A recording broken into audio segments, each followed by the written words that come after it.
Hello, everyone, and welcome to I Am Not Okay with Day. I am your host, Day. And today, y'all, I'm going through it, okay? If that's not already obvious with the way that I look and the way that I sound, I mean, maybe it's not. Maybe I always sound this way, but I feel really low today. And I had zero intention of recording the podcast today, but isn't that how it always happens? So many times, especially recently, I've had no plans of doing this. And then honestly, I feel like the Lord is saying, you need to record this. Like, you need to talk about this. A big part of it, too, I feel like, is for myself. I mean, I started the podcast for me as a way to get out things for myself and obviously to hopefully help somebody else listening feel less alone. And I've been in just such a dark place recently where I feel that I need to remember things. I need to change my perspective on things. I'm moving like more toward hopelessness recently. And something that's always helped me is being able to,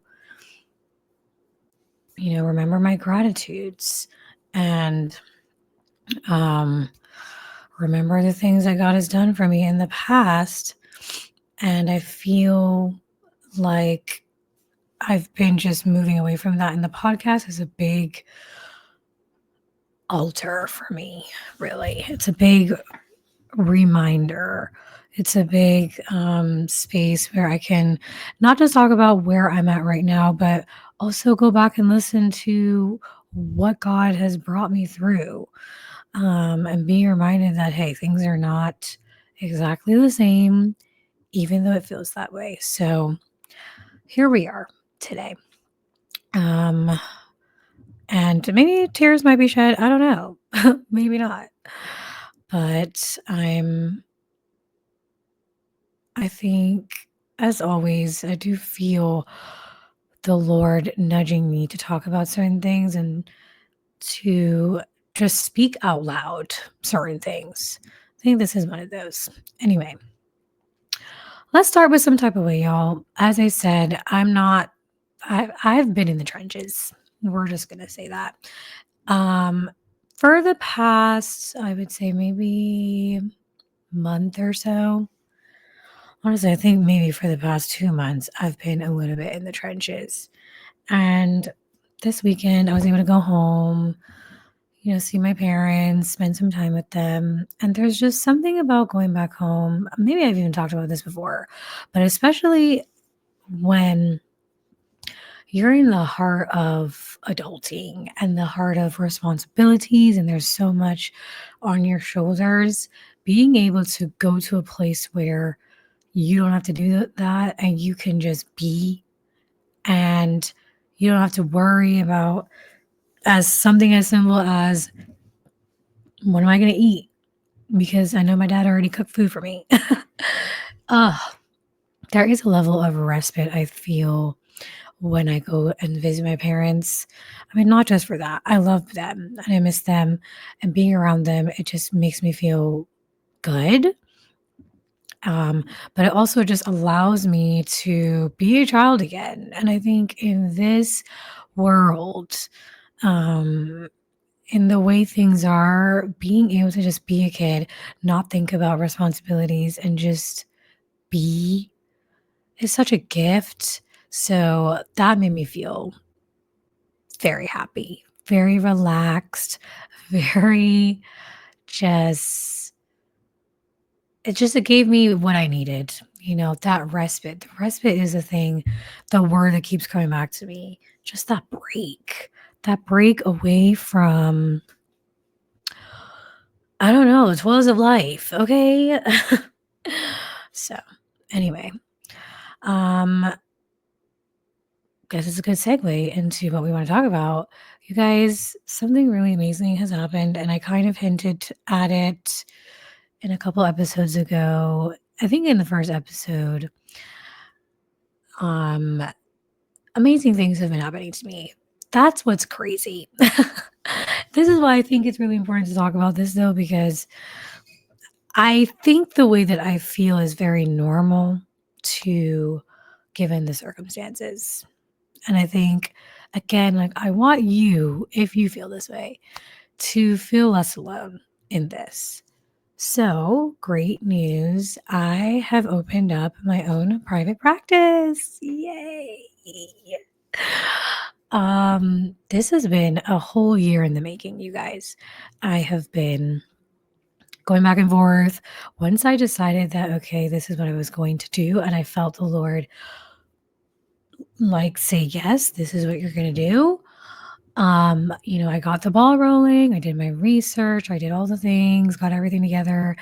And I had some roadblocks, of course, in the beginning stages of trying to figure out certain things. But around the beginning of this year, I really was feeling like, okay, this is time. Let's do this. Actually, I plan to open up and leave my main job in the beginning of this year in January, but it didn't quite work out. Circumstances just didn't work out in the way that I had initially planned. Because I'm a single person and I got to pay them bills, child, I had plans of, okay, I need to be at X place financially before I really branch out because obviously this is something that, requires time to build up. And, I really wanted to have a cushion, but that did not happen. And so I ended up pushing it. And I pushed it and I didn't give myself a time frame, but I was just like, okay, maybe the summertime. I don't know. I really wanted to feel that sense of security, honestly.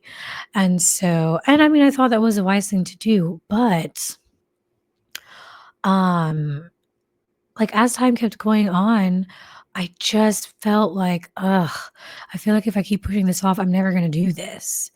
And I don't want to be I want to do this. I don't want to be in the place where I was. I really, it was this idea of, okay, let me just wait till everything is perfect. And after a while, I was like, you know what? No, if I keep waiting, it's never going to be perfect. I'm never going to get it right. So I prayed to the Lord and I said, okay, I just need direction. Like, I think I need to just bite the bullet and just make the decision and take that leap. And God was like, yeah. And I think I then decided, okay, we're doing this. So I chose a date. And my prayer to the Lord is if this is not your will, don't let it work out. Um, and it was his will, I believe. And so all the pieces came together. And actually, the pieces came together in a way like even beyond my imagination. Like I did not have to actually like the waiting that I thought would have happened or like the instability in the beginning, just that concern of, okay, it's going to be a while before things can build up and before I can make the money that I want to make. It didn't happen. Like I transitioned and it was very much everything just came into place, which is truly a blessing. Maybe my voice doesn't sound like that because of the current mental state that I'm in, but I really am just so grateful for how the Lord orchestrated this whole thing. God has been so good to me. So, so, so good. And I see his hand in just how this whole thing has worked out. And I'm beyond grateful. And so, yeah, I've been doing it, y'all. It's been 2 months officially. We are entering into the official 3rd month of me doing this on my own.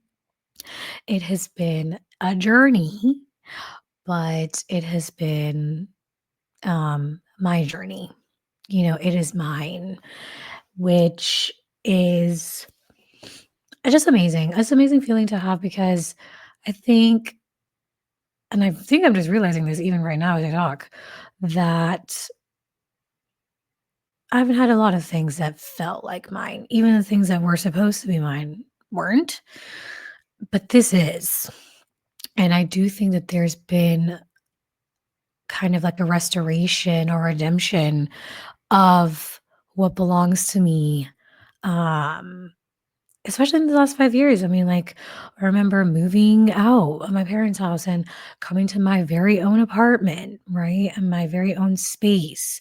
And even though it's not perfect and it's not exactly what I want it to be, like, it is mine. And, you know, being in this new city by myself and starting a new life here and creating a community here, it is mine. And that has been so beautiful to me, so refreshing and redemptive. And that's another one of those things that I'm just so grateful for. But something that was very surprising, um, that I really did not expect to experience during this transition is the immense sadness and grief that followed me here. And maybe that was naive because, the more I think about it, it's like the more it's like, okay, obviously. But I think it's just one of those things where when good things happen, when great things happen, the expectation is you're going to feel amazing about it. You're going to feel like this great goal that you've had has been accomplished and it's going to feel fulfilling. And it was all of those things, truly. It is very fulfilling. It makes me feel like, okay, my hard work is paying off. I feel like I feel like my dreams are being realized and that, this is something I for a while didn't even let myself dream of or for because I didn't even think it would be possible. And so now we're here and it's so amazing. And the other part of it is the grief of the loss, even in the win. What I mean by that is, I envisioned being at this, financially stable, maybe even abundant place in my life. It's like I always knew this would be a possibility, but I always believed this would be a possibility with my husband. I thought my life would look differently at this time, at this age, with these accomplishments. I I really thought it just would be different. And so there was a grief there of, man, this is not what I thought it would be. And even though it's really great, it's just kind of like a reminder of all the other things I don't have and I lost out on. Um, and I realized that this is I just wanted to talk about like normalizing that grief. You know, when you are so used to sharing certain things with somebody, then they're no longer there. When just like it's like small milestones, big milestones, all of the things, you know, it can come with good feelings, but also sad feelings because it's not the same. The person that you thought you would be sharing these things with don't aren't is not here anymore, or they're not in your life anymore. And those things are sad. And I wanted to make space for it because I didn't want to invalidate my feelings. I want to normalize that two things can be true at the same time. And I want to give space just to all of my feelings, period, because I think I have been,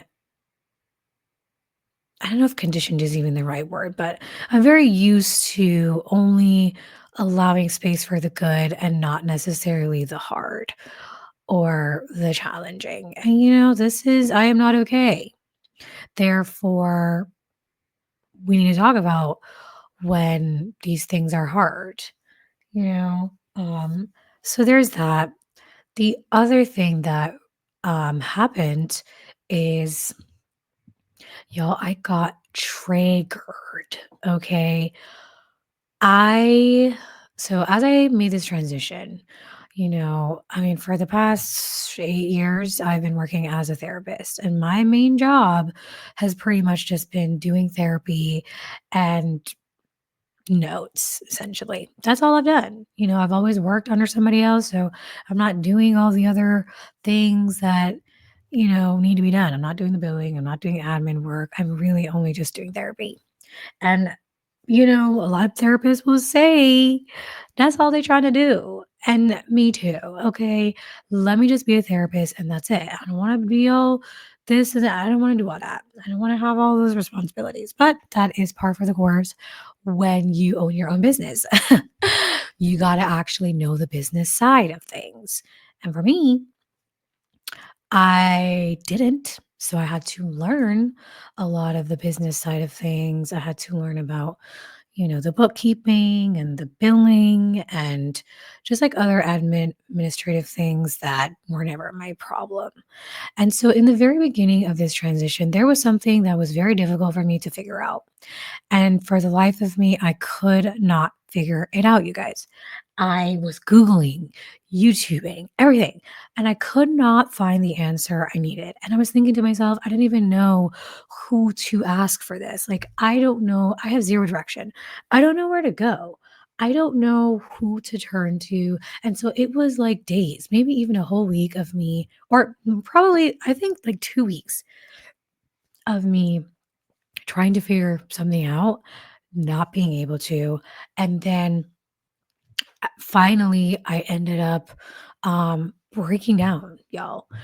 There was something about having to figure out everything myself and knowing that all of these things relied on me only that triggered me so much. It just brought me back to a time when I was in my marriage. And even though I was like in this partnership, I was so alone. I felt so alone for obvious reasons. I mean, go back and listen to the Vaginismus podcast if you need more context. But, I felt so alone. I felt like I had no one to rely on and to depend on. And it was 4.5 years of feeling like I was by myself. And that is the worst if somebody else is there, truly. And so, like, it just brought up some of those feelings again. And here we are, fast forward, like, I am actually by myself. Like, I am actually doing these things alone. And I felt so inadequate. And it just brought up those feelings of not being enough. And it just broke me, guys. Broke me. And so it was like everybody was so happy for me. Like, yeah, you congrats on the business. Like you're doing the thing. And internally, I was low key dying inside because I was like, yeah, I am. But I'm also struggling to figure things out. I don't have any help. And this idea of just like loneliness and being alone, it just engulfed me. And it brought me all the way down, y'all. And so it was also too, it was another feeling of I am being robbed of this joy of I should be celebrating and I should be feeling so good about this great thing, but I'm being robbed of it because of this drama. Okay. And I've I don't know if I've said that on the podcast, but I've definitely felt and said this many times, feeling robbed of my first marriage because of just the way that things happened. And, you know, today, yes, I understand, you know, some, because I still don't understand all. I understand some of why some of it has happened. And I know for a fact I'm better off outside of that marriage. And I feel very grateful to the Lord for getting me out of there. So it's like I know those things, right? And at the same time, I also feel really a lot of anger and a lot of hurt and pain when I think back to what I had to endure in that relationship. And when I think back to just the way that the things went down, like it's still really hurtful. And, a time that I really was hoping would be blissful and so exciting and happy was the complete opposite of that. And it makes me feel robbed, you know? So here I was, fast forward now, feeling again that same feeling of being robbed of this joy and excitement because of triggers from the past. It was just a lot. And so for like the first like 3 weeks or so, y'all, I was in the dumps. But my best friend, shout out to Lisa, she I was expressing this to her one day, and she herself has her own business. And so she was telling me that, you know, she herself with just, in doing your own business, there are a lot of uncertainties. That's just the reality of it. And that's something that you have to prepare for, right? And so she was saying something that she's been working on doing is asking the Lord to be her business partner. And so I was like, you know what? Yeah, that's a great idea. I need to pray to the Lord and I need to like rely on him as if he is my business partner because it's really me and him. It's me and him. It's the two of us. We are in this.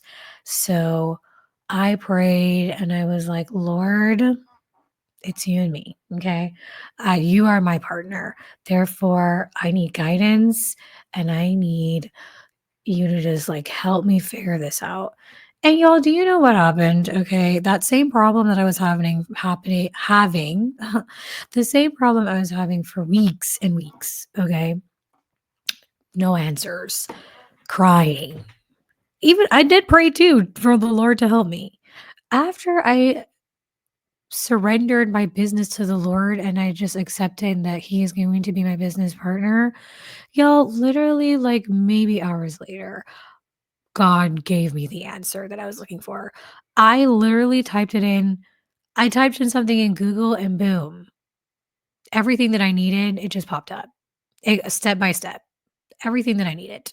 And it's crazy the timing of that because it's like I'd been praying and crying and begging the Lord to help me. And it's not until I fully surrendered it that the Lord gave me the answer and gave me the answer in a way where it was so clear it could not have been any clearer what I needed to do.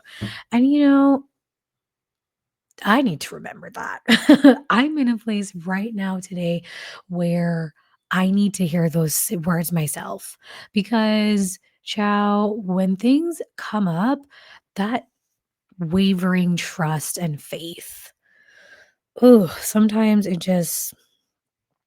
shakes me and it makes me, like just forget. And I need to remember. Remember that time when the Lord literally gave you the exact answer that you were needing after you surrendered this thing to Him? Maybe you should go ahead and do that again. Yeah. I hear you, Lord. I hear you. And I I am planning. It is my intention to be obedient here. So, anyways, the point is, it's been tough. It's been sad. It's been triggering. I've been mourning a lot of like, again, I don't know, for some reason, a lot of the things from my past marriage has been coming up, and it's been a lot. And I'm probably going to talk about this in another episode also. A lot of like those same feelings of hopelessness and defeat and loneliness are starting to come back up, and I am fighting for my life, y'all. Literally fighting for my life to not go back into that place. Not to say that these feelings are not normal, because yes, they are. That's the point of this episode. They are. And I don't want to go back to a place where I got comfortable in feeling helpless and hopeless, because I do think that was a part of my problem. And even though two things are true at the same time, I'm feeling both happiness and also grief. I don't want to get stuck in that grief. And that is the point. That is the point of this episode, is just to remind you that you can experience that grief. And if those feelings are coming up, let them. Feel it, go through it, know that you're not crazy, know that it doesn't mean you're not grateful, know that it's okay.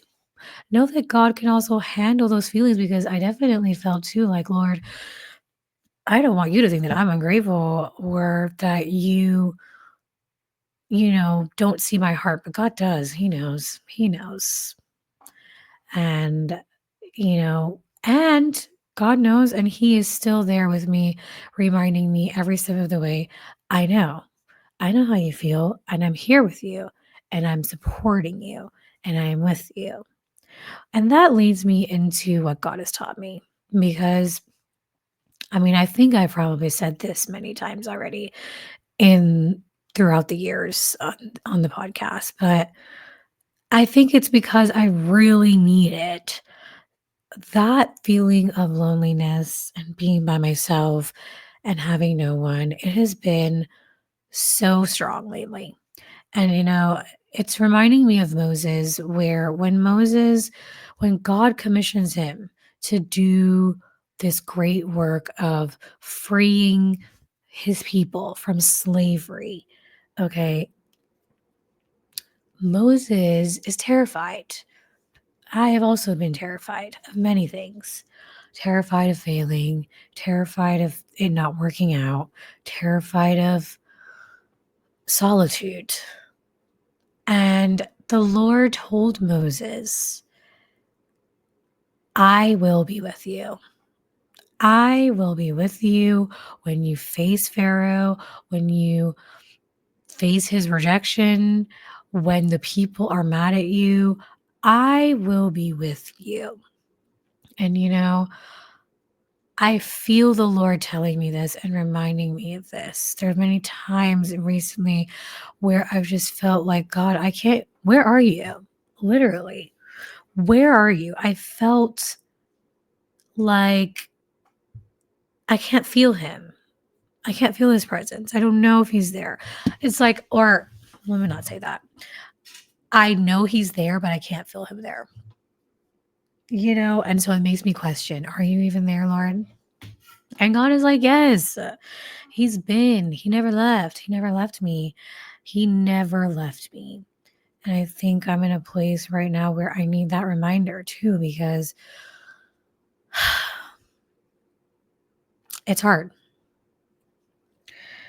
It's hard when just hurt and pain come back up and it feels so strong and intense. And all you want is for those feelings to go away. And sometimes they won't. Like God had this big job for Moses, and it was hard. And the hardness of it never went away. But God promised to be with him, and he promised to be with us.